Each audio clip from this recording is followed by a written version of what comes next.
Hi, my name is Adrian, and today I wanted to talk about things in my childhood that probably should have indicated to other people that I'm autistic. And disclaimer, I'm not an autism specialist or medical professional or anything like that. And I'm also not saying that the things that I'm going to be talking about in themselves, in isolation, make a person autistic. I know that a lot of people seem to think that people sharing their experiences with certain things means they're just generalizing and saying certain things are only ever experienced by autistic people. So I'm going to make it clear, relating to these things does not have to mean that you're autistic. There's a certain combination and amount of traits that would have to apply to you in order to be diagnosed with autism. So now that I've gotten that out of the way, let's begin. The first thing that probably should have been a sign is being quiet, not talking to people, and not always responding to people. I used to get in trouble a lot. Actually, I still get in trouble for not talking to people, to be honest. Like, my family really hates it, even though I've explained to them a million times, like, things like I'm just not going to talk in the morning. Like, I can't do it. It's not gonna happen. But it was mainly, like, growing up, it would mainly be, like, interacting with strangers who were, like, an adult. Like strangers, but, like, strangers to me, because I don't know them. Like, my parents do them, maybe, but, like, I don't know you. So, but I just wouldn't respond to people sometimes. And then, my mom would tell me how rude and disrespectful I am and all that. So, moving on. Another thing is needing to put on my socks and, like, jackets in a very specific way because of sensory issues. That should have been an indicator. The way I would watch the same movies over and over again, like The Lion King, like all the Lion King movies, I used to watch those all the time. Lilo and Stitch was another one. The freaking Lizzie McGuire movie, which brings me to another point. My obsession with Hilary Duff when I was really young, and then later on my obsession with Demi Lovato, who I still love so much. But I'm not, like, as intensely, that's, like, not an intense special interest of mine anymore. But, like, definitely in high school, like, with Hilary Duff when I was younger, like, I was really young. Say hello to the kitty. I'm cat sitting and dog sitting right now. Where was I? Like, when I was really young and into Hilary Duff, like, I was really young, and there's only so much I could do. Like, I just watched Hilary Duff all the time, and, like, I had all her CDs that came out, and I'd listen to them on a CD player, and I'd just write in a diary Hilary Duff, like, over and over again. But then, like, when it came to Demi Lovato, like, by that time I had technology and all that, and it's like, okay, if the cat stops being a terror, can you chill out? I'm trying to, like, make a video. Okay, yeah, but, like, with Demi Lovato, I've got all this technology now, and just the power to know everything about her, like, all this access to information and shit. Stop, dude. But yeah, I mean, definitely everybody who knew me when I was, like, middle school, high school, well, I was very to myself in middle school. So, I mean, anyone who knew me in high school knew that I loved Demi Lovato. And it was like, I'm sure people were like, this is odd. This is, like, next level obsession. Anyway, but I mean, that kind of stuff, like, God, when you have, oh, it's the hoodie strings. Okay, so I gotta do this. Okay. So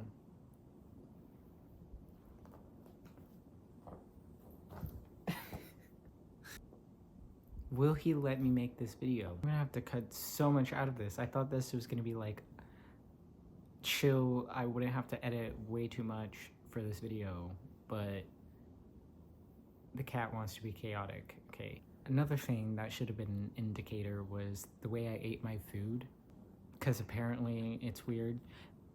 Or like at least my family used to make fun of me for it, but like, well, I don't eat meat anymore, but say like at dinner you have like meat and then like a couple sides or whatever, and the way that I do it is like I eat the main thing, whatever it is, I eat all of that, and then I eat the sides in order from my least to most favorite, and like I just eat them at one at a time. And apparently people think it's weird because most people like eat a little bit of this, a little bit of that, a little bit of this. And then there's also things like the way I ate Lucky Charms as a kid, and I would eat all of the like boring pieces first, and then I'd eat the marshmallows, and I ate the marshmallows in order from like my least to most favorite colors. Things like that might have been an indicator. The way that I used to monologue to my mom about the newest episode of my favorite TV shows, until I realized that she actually did not really care. I mean, it's not her fault. She just, I mean, and like, honestly, I would have reacted to me the same way too. Like, some show that I have no idea, and you're just like telling me all the details. So like I get it, and like she tried to be like, oh, cool, but I was like it. There was just like one day when I could tell that she was being like very sarcastic, or just I could just tell that she didn't care. And then like, not gonna lie, I was a little bit crushed inside, and I was like, oh, like I've just been telling you all this stuff, and you like don't care. Like I'm annoying you right now. I was like, oh, okay, so we don't do that anymore. Yeah, so another thing is having a monotone voice. Um, when I can remember the first time that this was like really brought into my awareness was probably like fourth or fifth grade, when this kid literally just straight up told me that my voice was very monotone. And then there were also like various other comments about my voice like throughout my life that basically saying the same thing. So I feel like that probably created an insecurity in me, and I definitely started trying to talk like in a higher tone too, because that was another thing that people told me, because like I'm trans, so I was like a girl. But yeah, people would tell me that my voice was too low and things like that. So like I definitely started masking in that way and trying to have like more inflection in my voice or whatever. And oh, and another thing is like the cat just attacked me. Maybe I should have locked myself alone in a room so they can't bother me. As I was trying to say, like another thing is people seem to think that I just had like no emotions when I was younger. And oh, I also, when I was really young, I used to get told I was too serious all the time. Like, constantly was told that. So that's like another way that I started masking in a big way, is smiling and laughing all the time. To the point where, like, I'm pretty sure I overdid it. Because then by the time I got in high school, I definitely remember somebody telling me one time, like, or making a comment about how I laugh a lot. Or, you know, people sometimes being like what's so funny or something, and I'm just like, I don't know. Like, I don't know. I'm just like really uncomfortable right now, and I don't know what to do or how to act. So I'm just trying to appear happy right now. So that's another thing. And honestly, that's the thing that kind of makes me really sad is that like I started masking very heavily in that way because it makes it a little hard to know. Well, I mean, it just makes it hard to know who I am. And I find that, you know, really annoying because it's like, even in that way where I'm like just smiling and laughing a lot is just very inauthentic. I mean, not that I don't smile and laugh like naturally, and that's like fine when I'm doing it because I actually mean it, but when I'm just doing it all the time in social situations, it's like this like, I don't know the word I'm looking for, like it's like an impulse,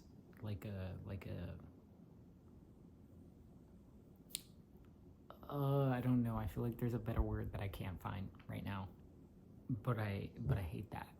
It's like social situation, and it's like trigger the smiling and laughing, like just because. Another thing that should have been an indicator was when I was young, I wanted to have my birthday party at the same park like every year. I had a few there. I mean, I really don't think it was a lot. It was just a few, but it seemed to get to the point where my mom was like I said it again, you know, for the next year, and my mom seemed to just really want to talk me out of that, and I was like, okay, I don't know whether that's a problem, but whatever. But yeah, I guess because that's just this whole thing with liking routine and all that. Another thing is needing very clear instructions, which no one has ever seemed to understand. And, you know, it's like everybody just shames me for having no common sense, which, again, in itself is a bizarre concept because there's not actually anything, there's actually no such thing as common sense because you can't really know anything unless you were taught. So that's annoying. But I mean, because people are very vague, and it's like I would follow instructions, and then it's like, wrong, you didn't do it right, and then now I'm in trouble, and I'm like, but then also at the same time, people get mad at you when you are asking for clarification, which I just don't understand. So I learned very early, like I've just always been afraid to ask for clarification. So I just like am straining myself trying to figure out exactly what something means when I don't know, because I don't feel like I'm even allowed to ask, because then people are gonna shame me and like think I'm stupid or whatever they want to tell me, and like I'm a problem, and like I shouldn't be asking that, and it's like ridiculous for me to even ask, like what do you know? So that's fun. That's like a major thing that I'm having to unpack in my life. But let's see. Hating being touched, that's another thing. Because I feel like my two biggest sensory things have to do with like tactile touch and sound. But yeah, I mean, and also like I feel like everyone should just respect people by like not touching them unexpectedly, but I don't know, I guess that seems like too much to ask for in society apparently, though it shouldn't be, because anyone has issues with like being touched without warning. But like it's not just that, it's like because it's a painful experience for me. And then I also have this thing where I just really don't like unevenness. So like being touched like on one side of me and like not the other also drives me insane, because it like really, I feel like I can feel it like a lot, and it would just be better like if someone like did this, like put a hand on both shoulders. But when it's just like one, it's like I feel it lingering, and it's like it makes me want to scream and like crawl out of my skin and all that. But like when I was younger, I just seemed like the bad guy when it's my younger sister touching me all the time, and I'm like getting really upset, and then my family's like, oh, she just loves you, she's just like trying to be nice and show you, like, no, she's not. She knows that I don't like it, and she's trying to annoy me right now. And why is it not okay that I just don't want to be touched? Like, just don't touch me. I don't like it, you know? And then like another thing, just in general, I just feel like everything having to do with me being socially awkward just should have been an indicator. Like, it's obvious to everybody, and like I get that some people are just a little bit awkward, but it's like, you know, but it's like I just don't have the ability like with that. It just should have let people know that I was autistic, especially with the like I mentioned towards the beginning of this video, with like not responding to people. And it's like a big part of that is just I literally don't even know how to respond to people. Like I don't know what I'm supposed to do. Like I don't even have, I don't know. And then some things, like, I mean, for instance, my mom always says that I'm like talking to a brick wall. But I'm like, well, I mean, I'm just answering, like, well, I don't always answer her questions, so that's like the main issue that she has with me. But she'll ask me like 10 questions at once, and I'm like, how? That's too much. How am I supposed to respond to all of that? But also, it's like, you know, people get mad when you just answer their question like very directly, and it's like, oh, like I didn't really, there's not really much more information for me to give. Like, I don't know, you want, it's like they'll ask you a question, but yeah, it's kind of like, okay, if a one-line answer isn't enough for you, I guess you should have specified that you wanted like a paragraph. Like, I don't know. I don't know how to give you what you want, but that's pretty much it. Recording this video has been an ordeal. Thank you for watching. Please feel free to give this video a thumbs up, to comment down below, and subscribe to this channel, and I'll see you in the next video. Bye.